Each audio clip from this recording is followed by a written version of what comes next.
سرکار کا فرمان ہے اگر کوئی رزق حرام استعمال کرتا ہے تو وہ بے شک کسی مقدس مقام پہ جائے، جس طرح ہمارے لوگ حرمین شریفین جاتے ہیں، کچھ زیارات مقدسہ کے لیے جاتے ہیں، اور وہ مسافر بھی ہو اور اس کے پاؤں بھی متورم ہوں، چہرہ بھی خاک آلود ہو، کپڑے بھی گرد آلود ہوں اور چھالے بھی پاؤں میں پڑ جائیں،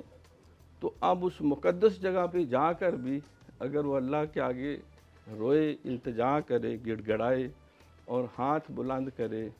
اور اللہ سے کوئی دعا مانگے یا کوئی عبادت بجا لائے، تو سرکار نے فرمایا کہ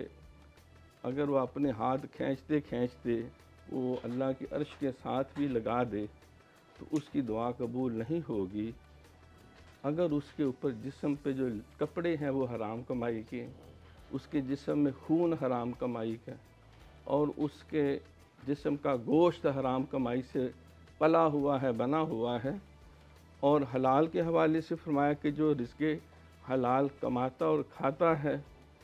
تو وہ اللہ کا دوست بھی ہے، جب وہ تھک ہار کے گھر آتا ہے اللہ اس کے سارے گناہ بخش دیتا ہے۔